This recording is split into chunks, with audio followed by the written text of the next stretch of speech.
Alright, meowdy boys and girls. Got a new short update video today. I'm going to be finally getting to that video all of you have been asking about the nighttime lights, because I've been waiting on the steady harness for the headlight system, as you've probably seen during the Lightbar video. I didn't have the harness to actually adapt into it, and I didn't want to remove that cap to make it not waterproof, essentially, especially since I've just been off-road and it would have been full of dust and water and whatnot, as like my hat is.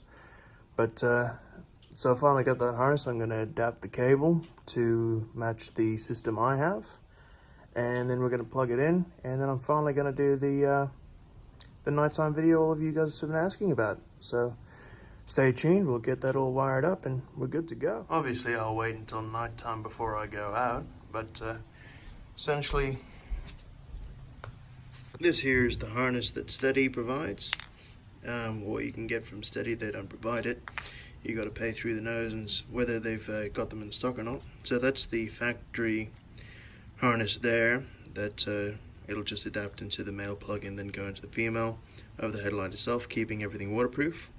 And that's the plug that they supply with it. So I've chopped that off because it's not the plug I need. The plug I need is this one here, which is your little waterproof Deutsch connector, I believe. And so I'll just be soldering that one onto those. I usually don't like to use solder. I usually prefer to use butt connectors or something like that and heat shrink them, because I just don't like the way solder works and everything like that. But that's just a personal opinion. Also, it takes too long. So I'm just going to attach that onto there, and then we'll throw it in the car. Hey everybody. During this section here, I'm doing a voiceover because unfortunately I don't have any royalty-free music I can use, and I don't have a program that allows me to move music to a specific area only the entire video. So during this bit, it might be a little bit boring to watch, and it might be a little bit annoying listening to my monotone voice. But you're just going to have to get used to that, because unfortunately I am super desperate for content, because I just don't have money to do anything to the car at the moment. And even if I did, I kind of have other things I need to pay for. So all I'm doing is some soldering. If you don't know how to solder, super simple.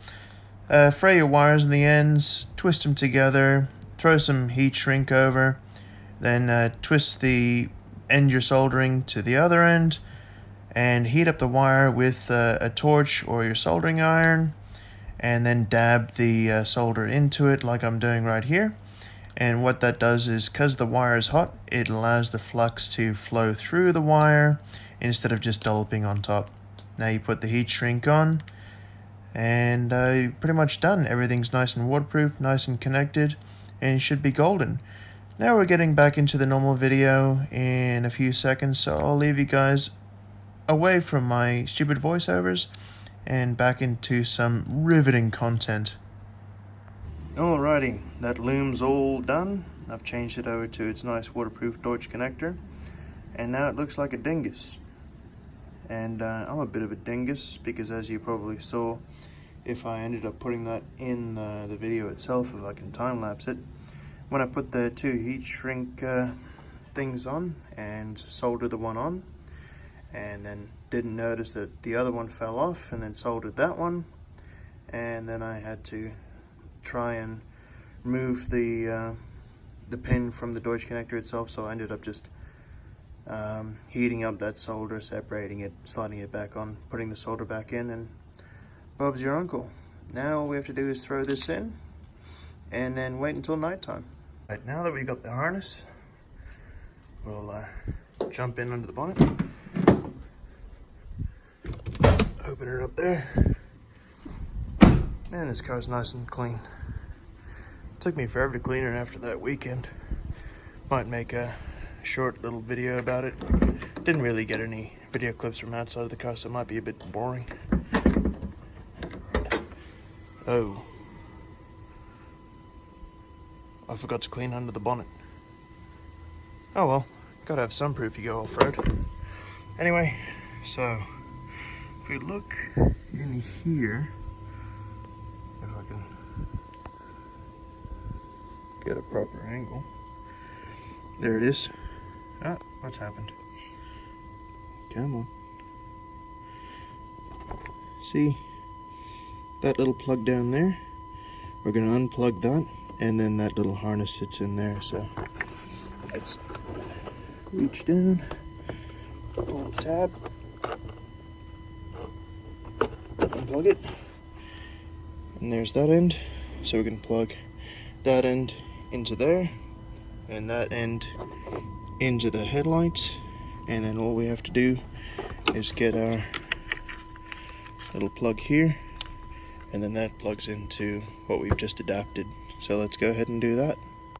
Nice and waterproof, all plugged in, plumbed up, neatened up with some zip ties, and it's just to see if it works, and then we gotta wait until nighttime so you guys can finally stop asking me for a nighttime video.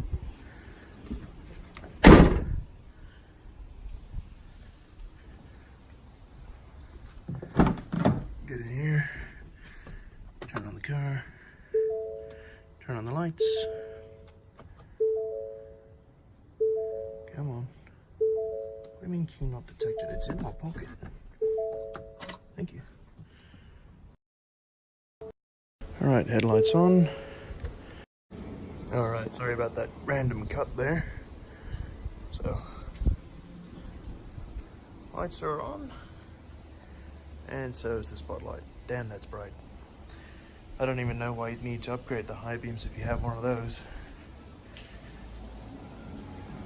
Great. So now all we have to do is just wait until nighttime, and we'll finally get that video done for you guys.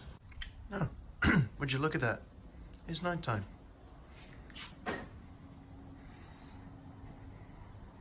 Oh yeah. So yeah. Got some LEDs in the back. Got my LED side markers and full LED interior. Let's take it for a drive. Alrighty, ladies and gentlemen, now it's finally for that video you guys were all after. This is unfortunately about the darkest road I can find close to my house without having to drive 20 minutes out of town. And for some reason these lights keep blinking on and off. It's very eerie. So we'll check on the Highbeams. Yeah, real bright. No, I'm just joking. Those are the fog lights. So those are the LED Highbeams. So pretty good. A lot better than your standard ones. You can't really pick it up much on the iPhone, but it is reaching. There's a second truck down there, probably a good 800 meters away, and it's lighting up its back end. But the LED light bar kind of makes those useless, because this just goes on for miles. That tree you see all the way at the end there is probably a good kilometer, probably a bit more, and it's just lighting everything up like daylight. So definitely recommended mods. I hope this puts everything, all those questions to rest. If you want to know if I'll put on more LED light bars, I don't think it's necessary, but I'll probably do it for aesthetics, because, you know, why not? It's a Ford Ranger Raptor, and might as well make it look like a mean off-road vehicle. Anyway, other than that, it's just, I mean, look at that.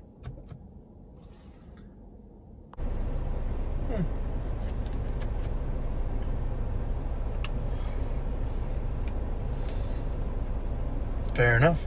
So I hope you finally enjoyed that, and get to see what the LED high beams and the light bar look like, and all the LEDs on the outside of the vehicle. So I hope you're all happy, and look forward to some more videos coming out. I think my next video might be a little bit different from the Raptor videos. Might be a review on a different car.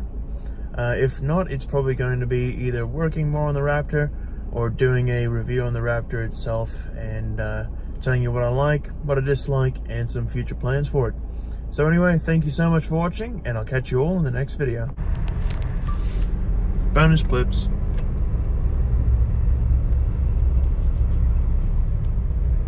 It's almost too bright.